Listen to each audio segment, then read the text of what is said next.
Money is supposed to be utilized as a tool. Exactly. So if you're getting money and spending money, you're not going anywhere. Yeah. Because that's gone. You It's gone. You can't get it back. Yeah. It's gone. You have to be aware and intentional about where you're putting your money.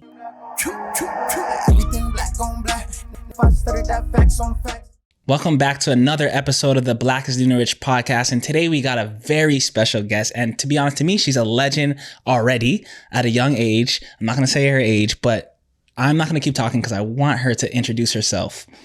Hello, thank you for the introduction. It's very kind.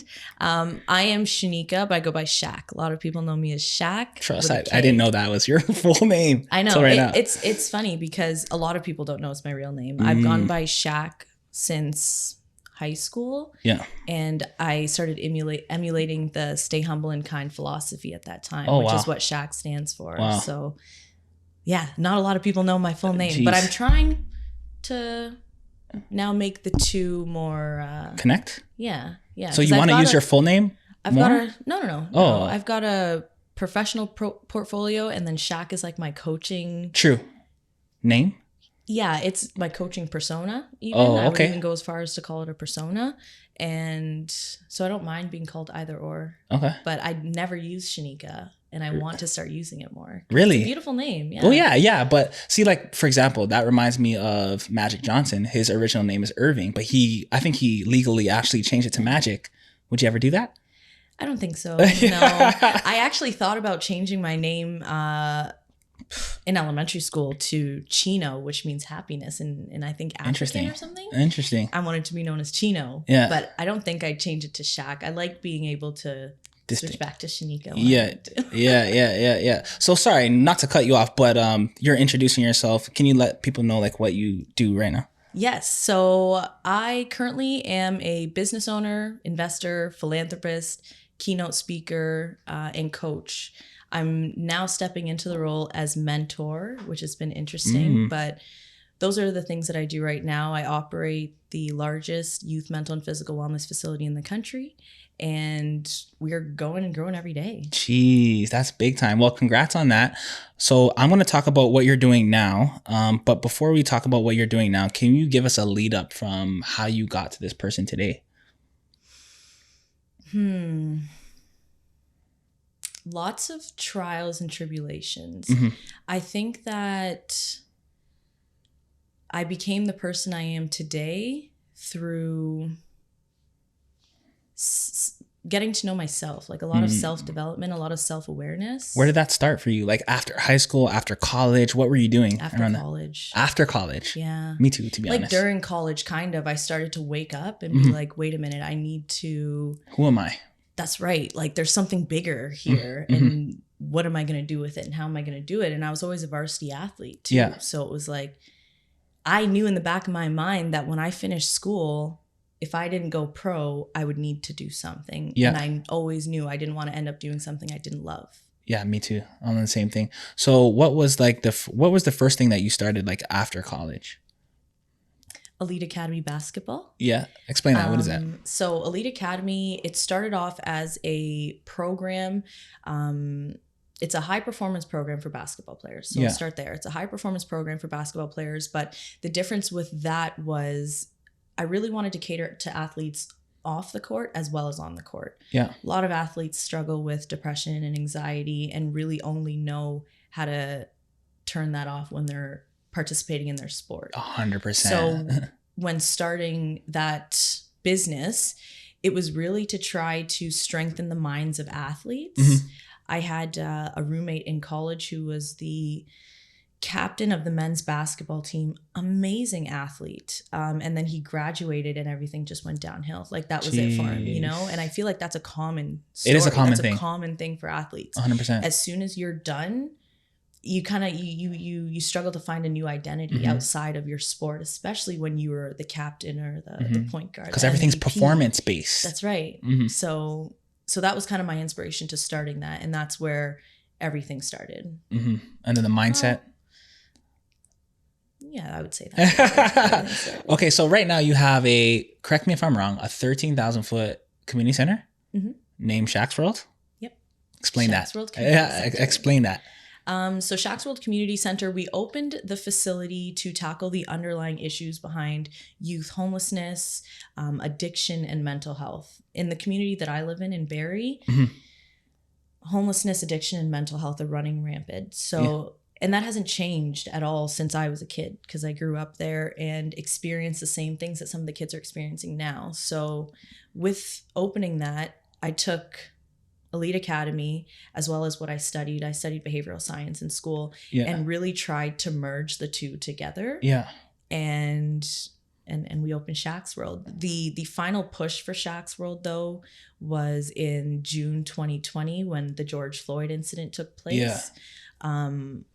In a community of predominantly white people, I felt it was very important for us to open a space where our Black youth could walk in and see someone that was reflective of them in a position of power. Amazing. So that's so important. That's right. And during that time, kids were confused and they're getting told that Black people can only do this or only get this far or we're only made for certain roles. And I wanted to smash that for them because especially during COVID, they were so vulnerable to social media, to what was going on globally, that I needed something at home to keep them grounded. That's right. To keep them grounded and to keep them looking up to positive role models, not just anyone, not just scrolling TikTok and finding the first person they see to be their role model. They need an everyday physical. That's right. Social media is dangerous. So we created that consistent space for them. And now we're 2.5 years in. Jeez, congrats. And thank you. It's crazy. It's crazy to see your vision come to life. And your name's on it.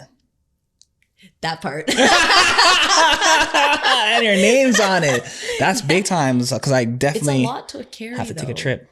It's a lot to carry. Elaborate on that. So like I said, my name is Shanika, but Shaq is what I'm known as nationally. I've traveled all over this province coaching. I've worked with organizations and businesses and corporations. And so I'm known as Shaq, which it's beautiful to be appreciated by so many people and know that I hold such a special place in the hearts of so many youth. But it also means that if something goes wrong, it's on Shaq. It's on Shaq. It doesn't matter if Coach John over here did something wrong. It's on Shaq because it's Shaq's world, right? So it takes a lot to build the team that understands how sensitive that could be, because I'm not always at the facility. I'm not always on site. So I have to trust that they realize how important our roles are and how important their role is to protecting the organization and the name. Exactly. Do you find it's hard to, for your staff, do you find it's hard to always get people that care as much as you do, or? I don't think so. I think we are fortunate to be supported by a community of like-minded individuals. Amazing. So we are a privately owned facility that really runs on community. We depend on our community members and our businesses and organizations. So, I forgot the question. Do you find it hard to... That just dropped.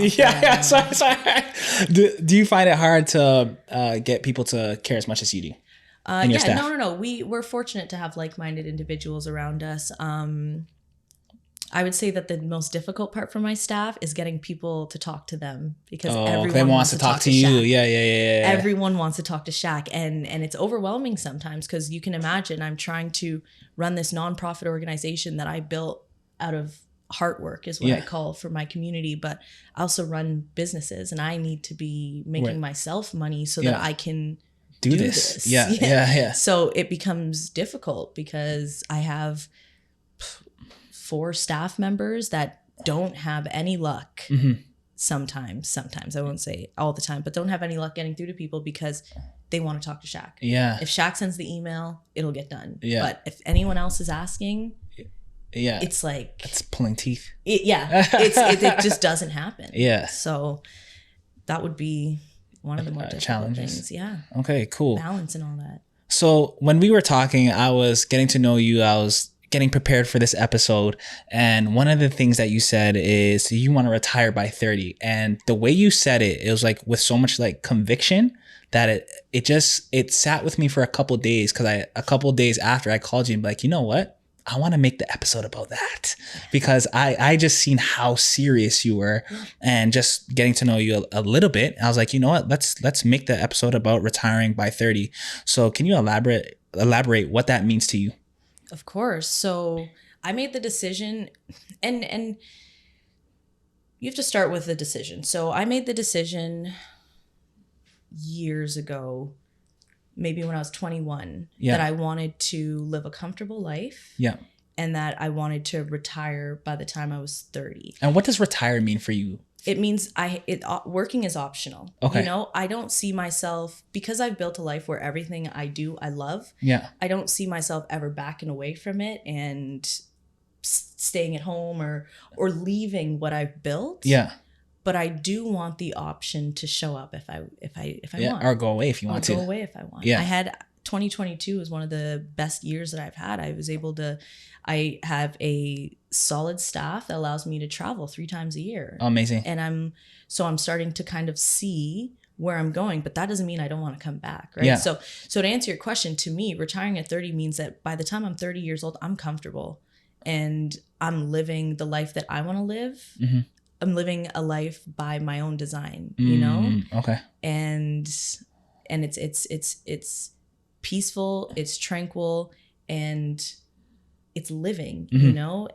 There's that saying that's everybody's alive, but not everyone's living. Yeah, I know that something saying. Like yeah, that. not everyone. Yeah, I know that. Everyone's alive, but not everyone lives, yeah, or something like that. And I think that that's true, because a lot of people spend their time just going through the motions. So by the time I'm 30, I'm done with the motions. Yeah. By the time I'm 30, I'm living. Yeah. I'm doing what I want to do. Yeah. And I can afford to do that. I've granted myself the freedom to do that. Yeah. Right. So that's why I call it Freedom 30, because once I'm there, I'm free. Yes, you know? absolutely. But that doesn't take away from the work that it takes now. So that means literally, I was just gonna get into that, because I feel like, you know, and not to like shit on anyone or anything like that, but a lot of people just talk and they say, I want this and I want that, and I'm gonna have this type of house and I'm gonna have this type of life.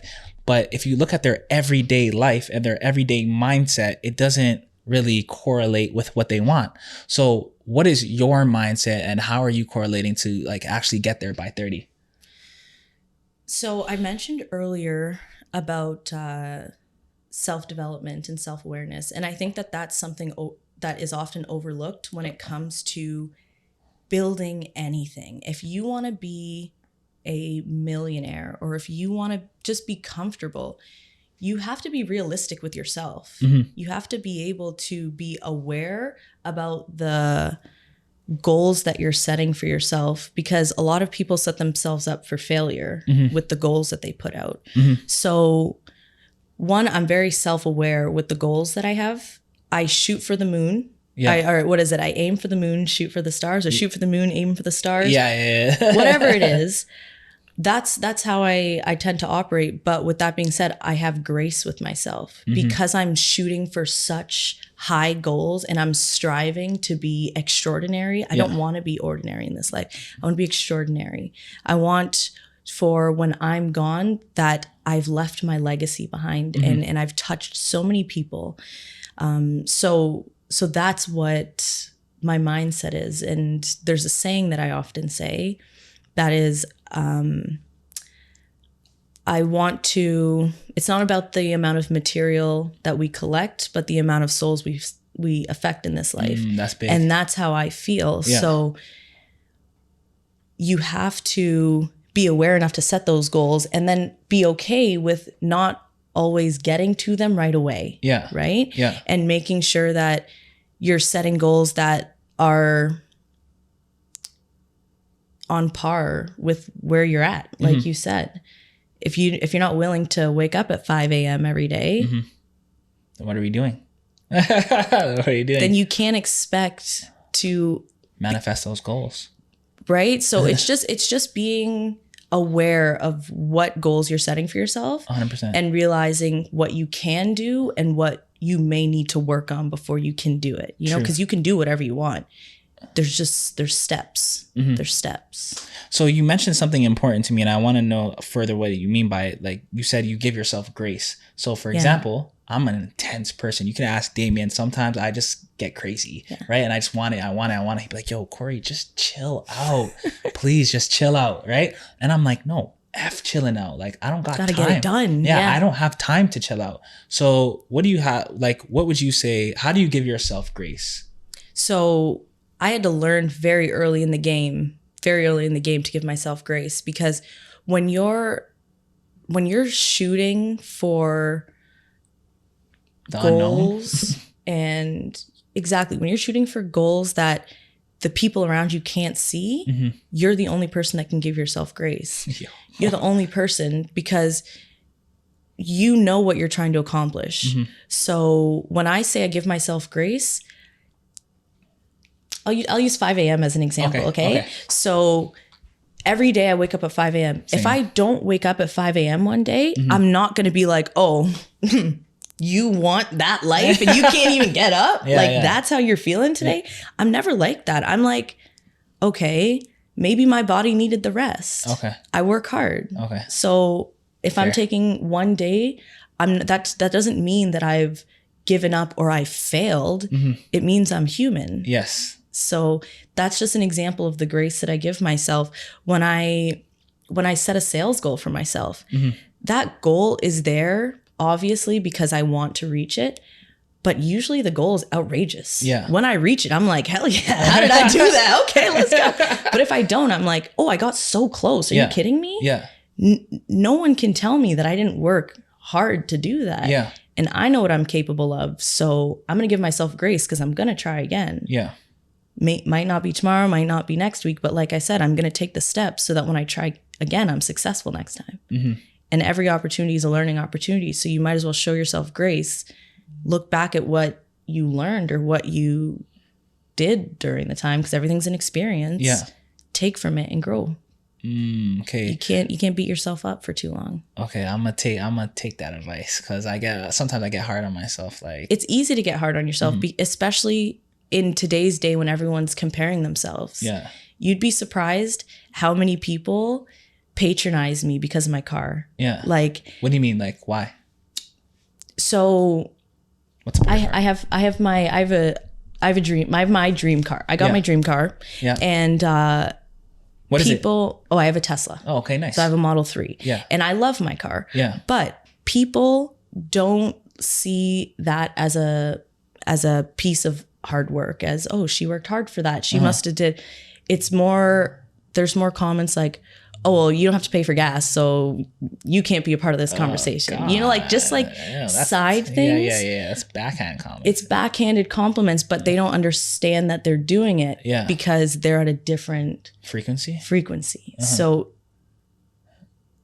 I started that sentence because I had a point, but yeah, they're at a different frequency. So you can't communicate with people like that. There's no point talking to people like that about what you're even trying to accomplish. So would you say, like, do you protect your dreams by not saying them to everybody, or you just keep it humble and keep it to yourself? And I mean, share it with your team. If you're serious about making it happen and you have a team, share it with your team. Cool. But nobody will, outside of my team, will know what we're working on until it drops. Same, until it's almost ready. That's right. That's right. But there's no need, because again, frequency. If you think about energy, you don't want someone else's energy to taint what you're trying to create. People, like I said, with the backhanded compliments, people most times don't understand how detrimental their comments are.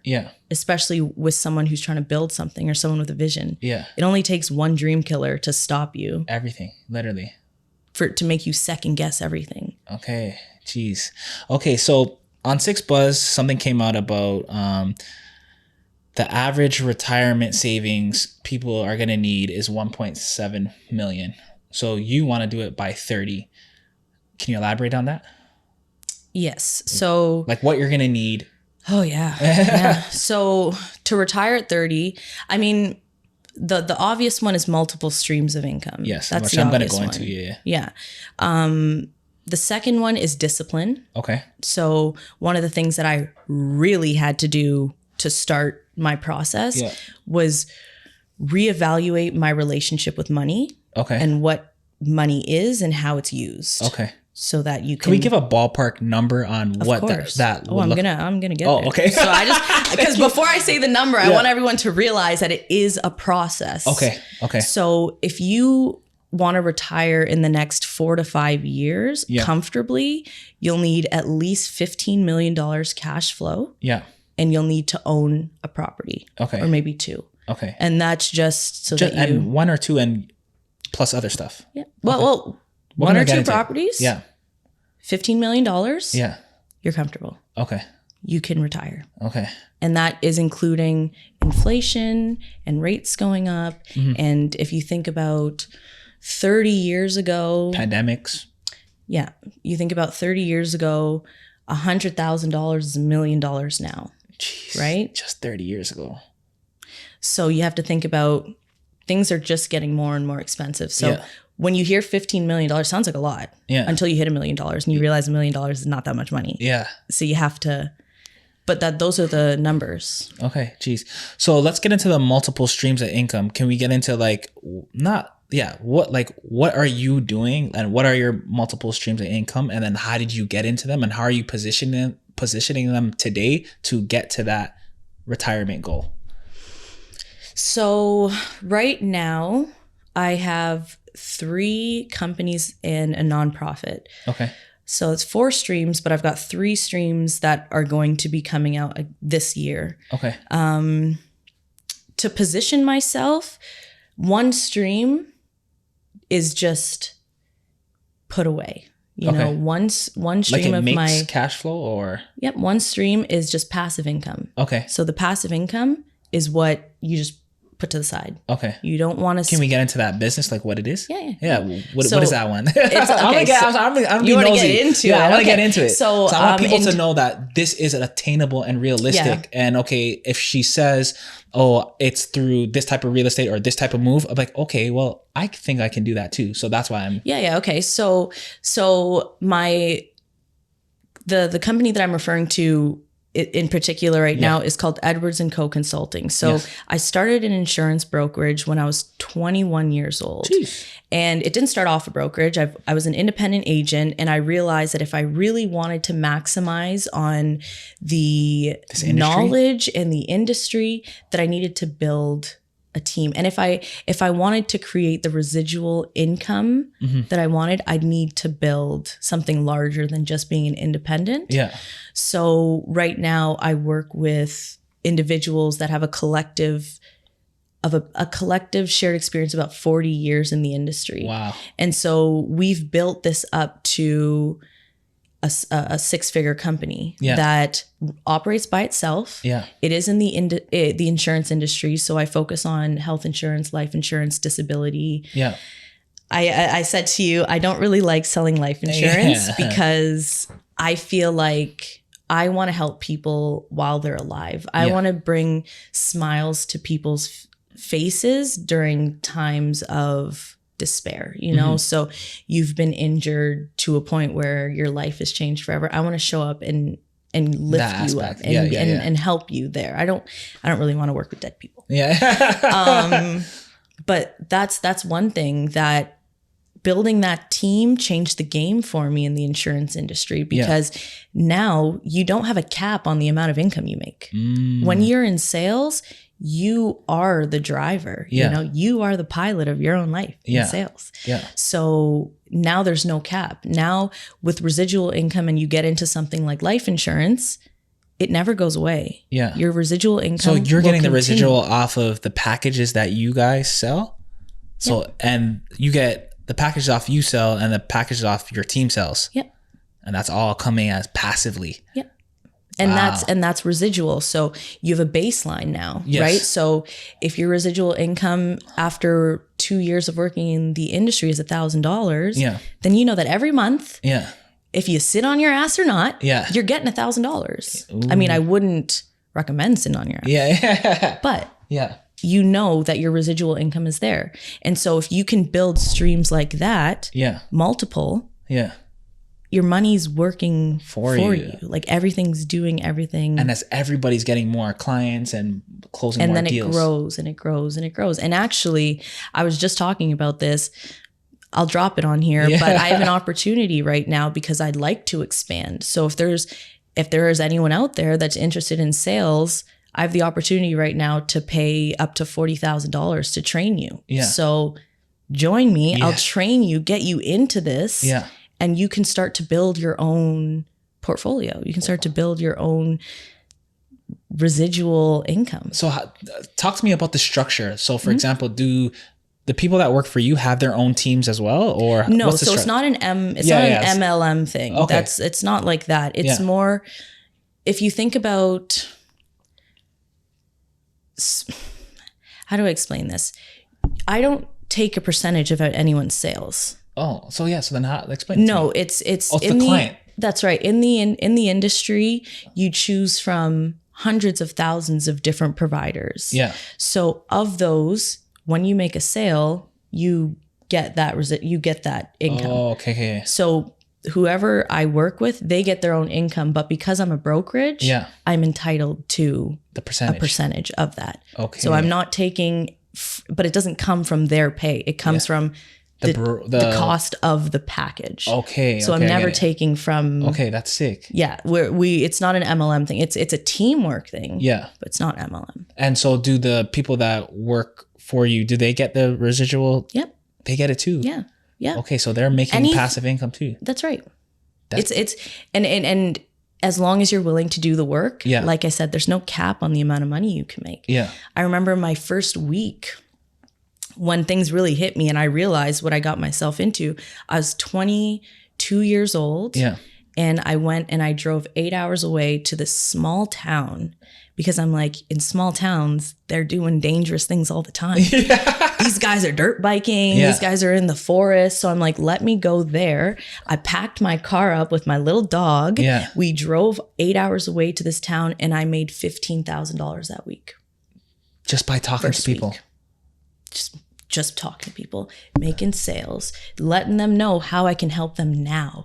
Not because you're not doing the life insurance thing. You're doing the living benefits. Now. So that's your kicker. Yeah. And because most people are selling life insurance, like, oh, you got to be worried about when you die, and how you can take care of your family and this. I sell peace of mind, and one of the things that I say to my clients is that your mental wealth is my priority. So if you go out and you get into a car accident, you don't have to worry about, I have to take this time off work, I have to wait months for my insurance to pay out. We pay you now. So it alleviates that stress. I want you to have peace of mind because with the way our society is, we're already stressed about so many things. The last thing you should be stressed about is where you're going to get money from if you break your arm or break your leg. Okay. Makes sense. Because a lot of people have to take time off work if they break something. Okay. Geez. So that's one stream of income. That's one. Can we get, I think you did say the other three are nonprofits? No. Only one's my nonprofit. So Shaq's World is my nonprofit. And so then what are the other two, if you don't mind getting into that? So I have Elite Academy Basketball. That's another still one of my businesses. Yeah. Okay. So it is still going. And it still generates. Oh yeah. Yeah. Okay, sick. We're getting bigger because we're working with partnerships now, right? So excuse me. So one of the things that I think people overlook too is you have to build relationships. Okay. There's no way around it. If you'd like to grow, you have to collaborate and build relationships with the people that are going to get you to where you're trying to be. Okay. So Elite Academy is still going. We're partnering with different organizations and groups in order to make us bigger. And then in turn, my business just gets bigger. And that's something that I love. Like I love training athletes. I love basketball. So that business, it's so easy for me to work every day because the people I'm talking to are talking about things that I love. And then the people that feel the passion, we're locked in. Yeah. And now these kids are part of an environment that you can't duplicate, but then we're also propelling them towards a success that they want to see. And it's now I've got a business that's a family. And that will never go anywhere. And it doesn't feel like work. And it doesn't feel like work. Jeez, and that's another stream of income. That's another stream. Jeez, okay, so then what's your fourth? So I also have a clothing line. Okay. Which is the Shaq's World? Yeah, we have Shaq's World clothing, and that stream is solely to fund some of the things at the facility. So I think I mentioned to you that our clothing, when people buy a Shaq's World sweater, I want them to feel like they're a part of a community. Okay. That they're a part of something bigger than themselves. Okay. So we sell that clothing, and I use that stream directly to the nonprofit because it's a nonprofit and we always need money. Oh, okay. So what I'm hearing, what I'm kind of understanding now, with all your streams of income, there's a distinct purpose on where this money funnels. Mm-hmm. So you have your brokerage that funnels, that just makes money. That's just residual. That pays for my car. Yeah. Okay. Let's say that. So every month I know I'm good. Yeah. That pays for your car. Then you have, which I would really recommend.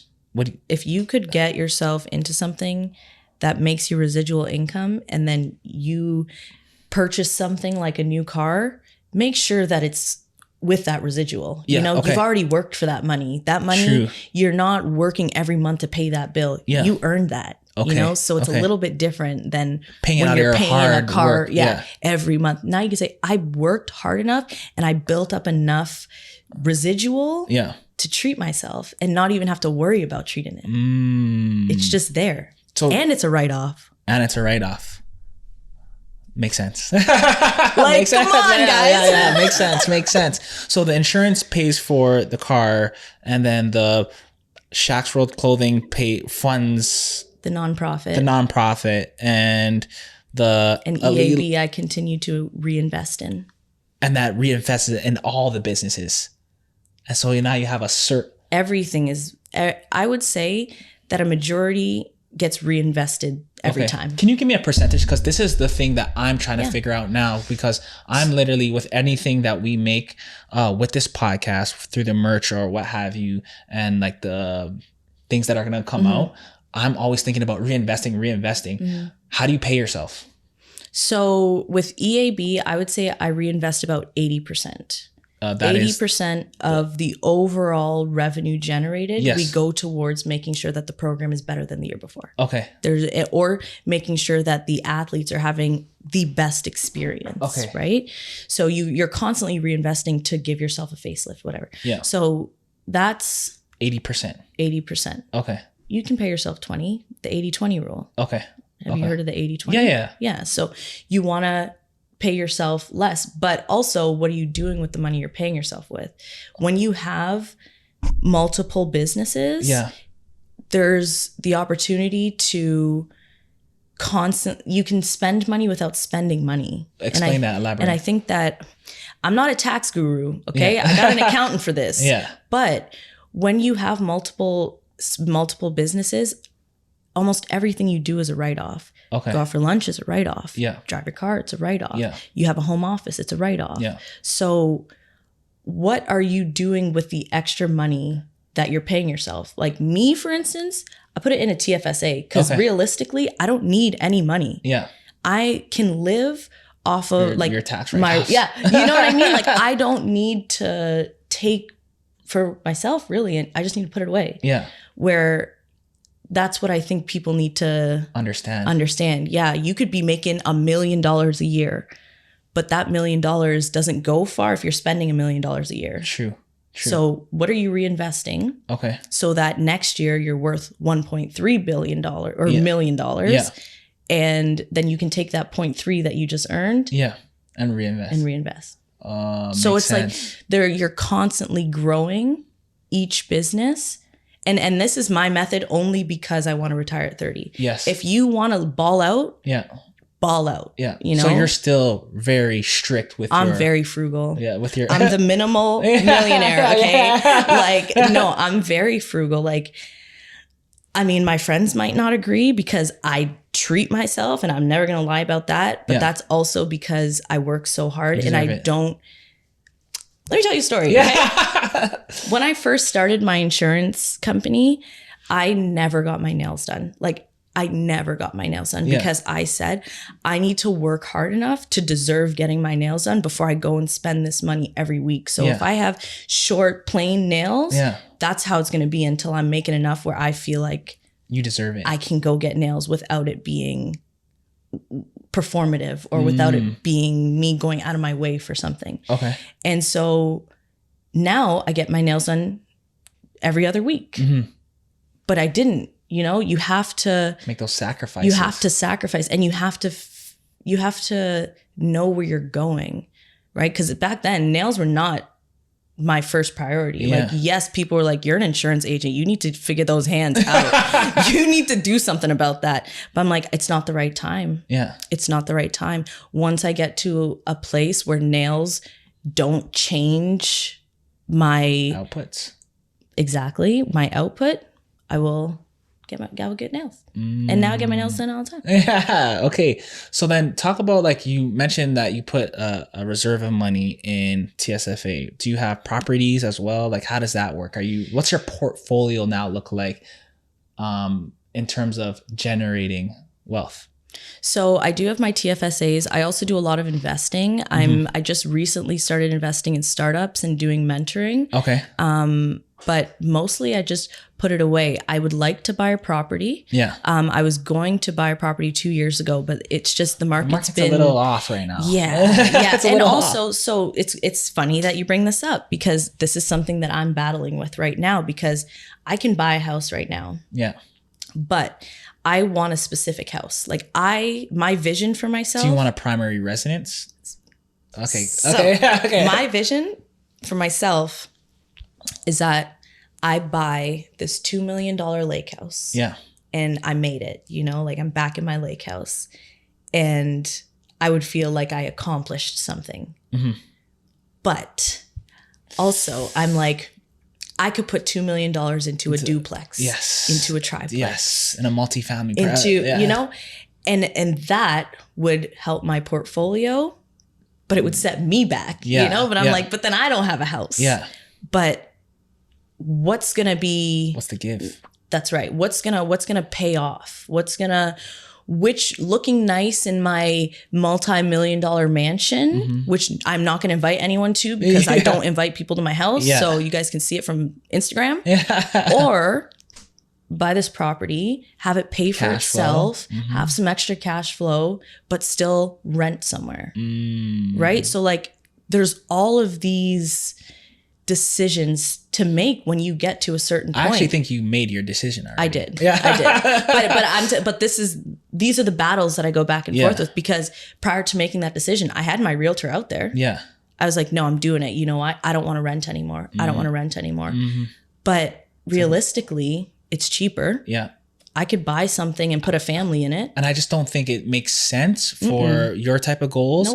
Doing a primary residence. It doesn't. Because I was actually just listening to a podcast yesterday, and they said, you know, one of the guests on the podcast was saying his first decision was to buy a multi-family unit, and he didn't know what he was doing, but he just know he had to do that, and he made the right move, right? And so it goes back to me even thinking about, we had a guest on the show. He's from Manitoba, right? And Manitoba's housing prices are good. So for example, a 2-bedroom condo is like $170K. Yeah. So I want $170K, and he was like, with your 5%. Write that down. No, go back and watch the episode. Actually, I'll connect you two after, to be honest. And he's like, the 5%, you can do 5%. That's about $8,000, and your mortgage payments are $700 a month. That's wow. So I wanted to say, like, what do you even think about that? About starting your real estate journey elsewhere in Canada? I've thought about that. There's so many places. Even I had the opportunity to buy a duplex in Sault Ste. Marie. Oh yeah, I used to ball out there. Yeah, and so there's plenty of opportunity, But then you run the risk, and this is just me. Yeah. I run the risk of having a property somewhere I can't visit or I can't take care of. And then if something happens, now I got to find my way to Manitoba to make sure everything's okay. Actually, I sorry, not to cut you off. I seen someone actually bring that up on the internet. He's from here, and he was like, stop like going to the Calgarys and like, you know, getting your like properties out there, because if something happens, then you have to fly out there. His strategy was like, how about you team up with someone and still get your Ontario places that are more closer? So what do you even think about that? Yeah, that's where I am now. So now I've got a group of us have come together and we're starting to invest in properties so that we can build our portfolio of properties. Okay. And that was the way we see our portfolio and our wealth growing the fastest. Okay. Is multiple people coming together, purchasing properties, but not only that, it's each of you purchasing a property. So you can take advantage of the first time home buyer. What do you mean by the each? So if you come together with a collective of your friends and you guys create a business. So now we're a business, another business. Okay. This is another business. So now we're a business where we own properties. That's your business. That's the business. Okay. And that's between me and my partners. Okay. Right. So if I purchase the first house, that's your 5. That's my 5. Yeah.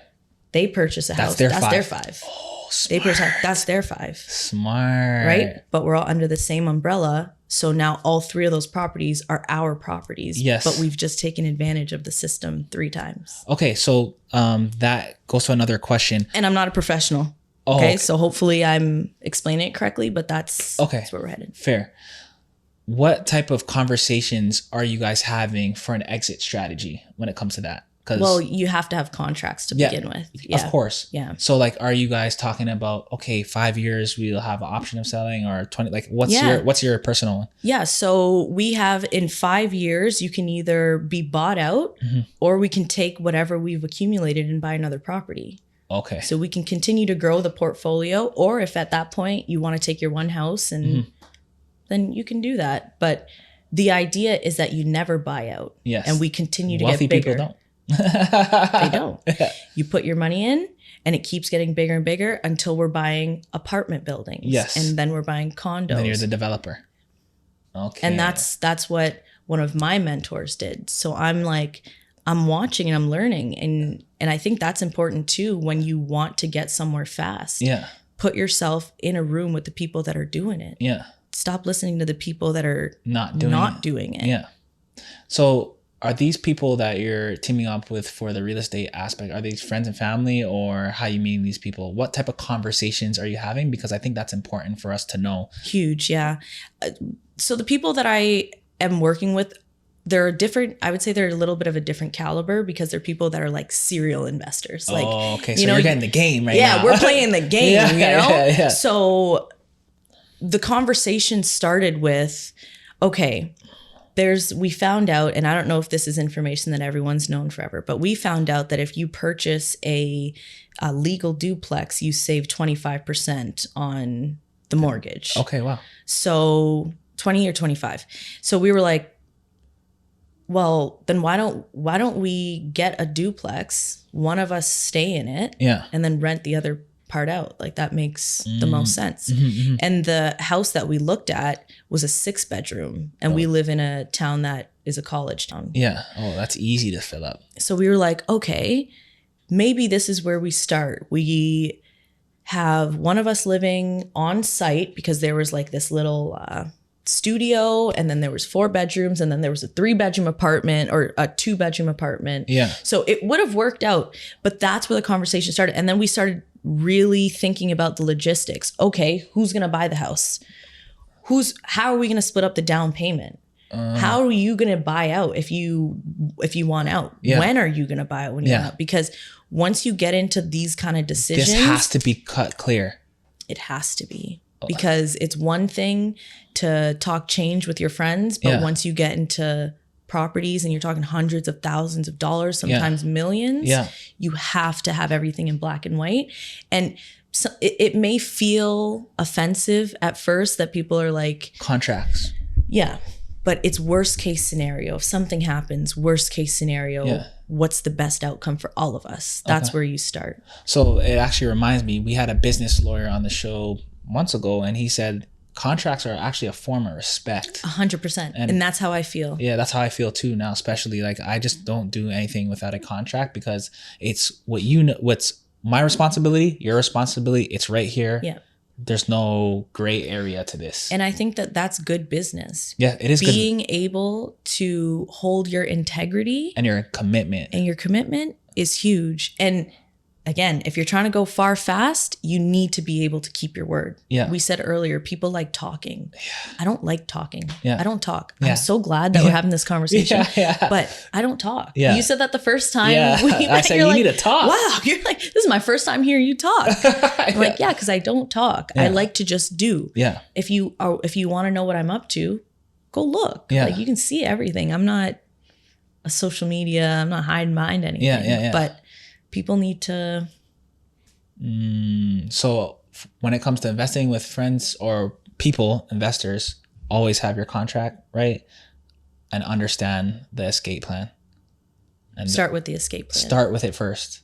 And because nobody ever thinks it's going to go wrong. Yeah, until exactly. it goes wrong. And you just mentioned something that I'm interested about. You said it depends on what type of down payment that people are paying. So everyone's down payment doesn't have to be the same. No. Yeah, so you could buy in. So if the down payment, so I'll use this example. Yeah. We had one of us that had just sold a house. Yeah. He just sold a house out in wherever. So he's like, I'm going to put this $300,000 down on the house, and then you guys just get the mortgage. Like, okay. What does that mean exactly then? So you want me to get a $300,000 mortgage? Them to get a $300,000 mortgage? You put $300,000 down? Doesn't make sense. Yeah. Right? But people get excited because you're like, oh, I got all this money. What are we going to do? Yeah.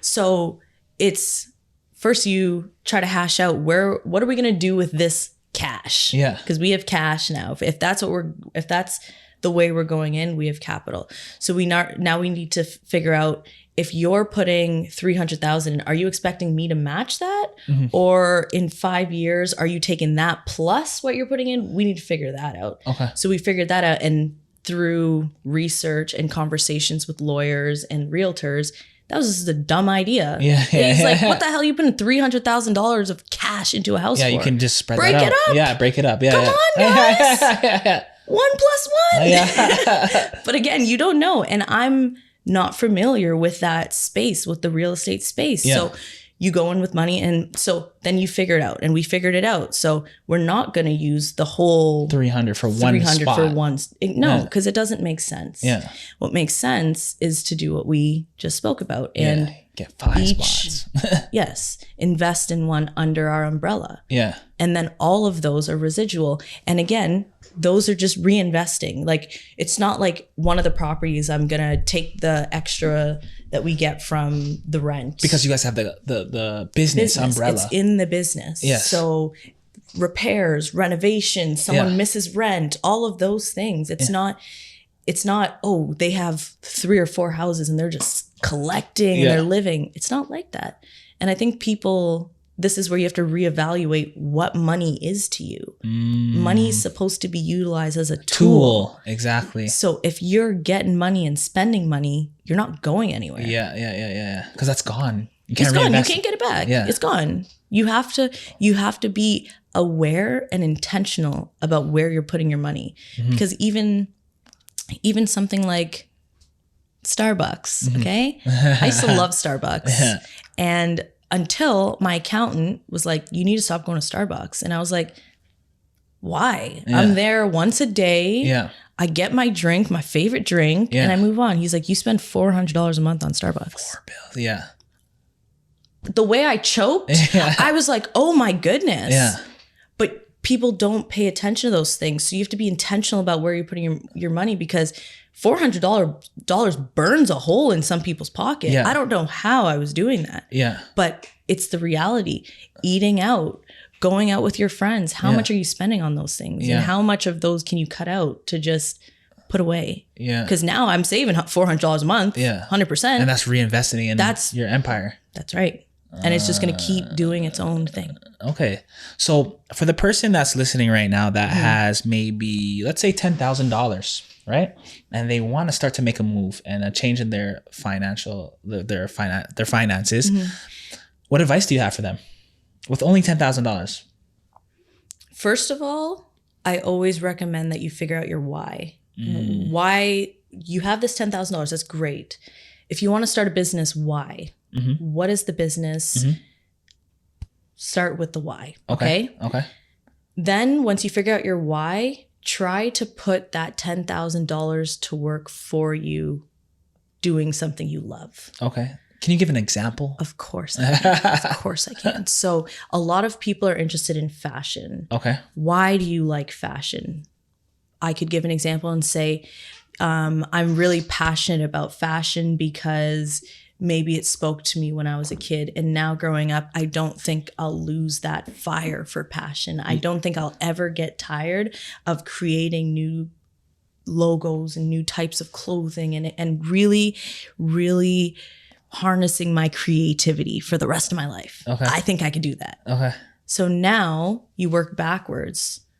What do you need to do that? Start the steps. I wish I had like a thing. I usually do a visual, but figure those steps out, because like I said, when you have a chunk of money, it's easy to want to do everything, but you really want to make sure that if you're fortunate enough to have $10,000 to put into your business, you know why you're starting that business, because it'll fail. If you don't have a why, it'll fail. Okay. And so that's the first thing. First thing. Is there a second, or just get that first? Get the why, work backwards. So what is it that you're trying to accomplish? I don't know if you can tell, but I don't like spending money. I don't like spending money, but if you're going to spend it, make sure that you put enough time and thought into what you're spending it and why you're spending it. Is every purchase intentional for you, even when it comes to dinners? Yes. Yes. I don't waste money outside. If I can't write it off, I'm probably not going to do it. Like you'll almost never catch me at a club. Yeah, almost never. Me neither. Maybe, but you'll almost never catch me at a club. Yeah. You'll never catch me out gallivanting. You will always see me at conferences. Yeah. At keynotes in the community, because that is where you'll see the biggest reinvestment in yourself and in the people around you. Makes sense. I'm not going to make any money at the club. Yeah. I'm not working that kind of life. Yeah. You know what I mean? So I make my money being with people. Yeah. Going out with people. Yeah. Okay. Interesting. So another thing too, you have so many different business endeavors. How do you split your time? Well, I recently hired an executive assistant, which has really changed my life. And what do they do exactly? Oh, man. Like she schedules my meetings. She sorts my emails. She just makes sure that everything that I've got going on in a day is organized, because one of the things that I struggled with was time management and trying to figure out how I could get everything in a day. But now I time block. Okay. So I said, I think we talked about this a little bit. I'm trying to set up my week now where my first 2 days of the week are dedicated to those two businesses. Okay. And then this day is dedicated to this business. That way I can have I can be intentional and focused on what I'm trying to one thing at a time accomplish.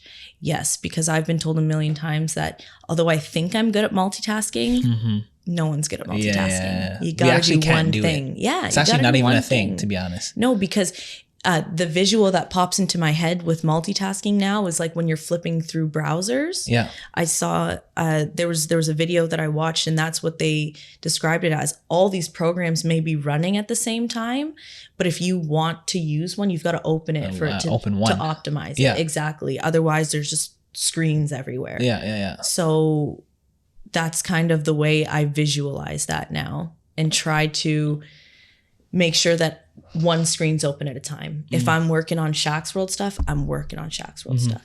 And that also goes hand in hand with your environment. True. So if I'm working on Shaq's World stuff, chances are I'm working on it at Shaq's World. Yeah. Okay. If I'm working on Edwards and Co stuff, chances are I'm working at my home office. Okay. You know, the environment that you create to get into your creative space is really important. Oh, that's it. I'm going to take that one, to be honest. It's really important because if you think about people that eat in their bedroom, watch TV in their bedroom, do everything in their bedroom, it's hard to even sleep because your brain's like, oh, I got to do this. What am I doing here? You're like, oh, you're trying to sleep. We usually watch TV here. Oh, you're trying to read. Oh, but we're usually on our phones here. Like your brain really does pick up on these things. Yeah. So it's important that you do the right things. Yeah.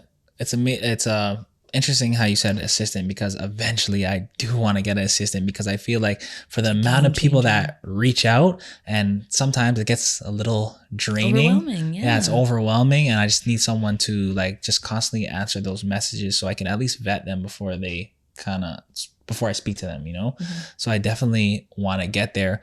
What advice do you have for the person just starting a business? Like, is that a far thing that you worry about, getting an assistant? I would say so. And the only reason I say that you shouldn't be getting an assistant until you get to a point where you literally can't do it anymore is I learned everything that I know through doing it. Okay. So another saying coming your way, but there's a saying that the CEO needs to know how to play every position. 100%. I agree. So learn to play all of the positions and play them well before you start handing them off to people. Okay. Because you know your business better than anyone. Okay. So if you know every position in your business, you will not fail. Okay. But if you start outsourcing too soon... That's how you get taken advantage of too, right? That's right. You start outsourcing too soon and things just... Get confusing. Yeah. Okay. So let's talk about frequencies and environment and your circle. Because I believe... to be successful, you have to operate on your highest frequency or a high frequency. Now we're talking. Now we're talking. Okay. Everything black on black. If I studied that facts on facts.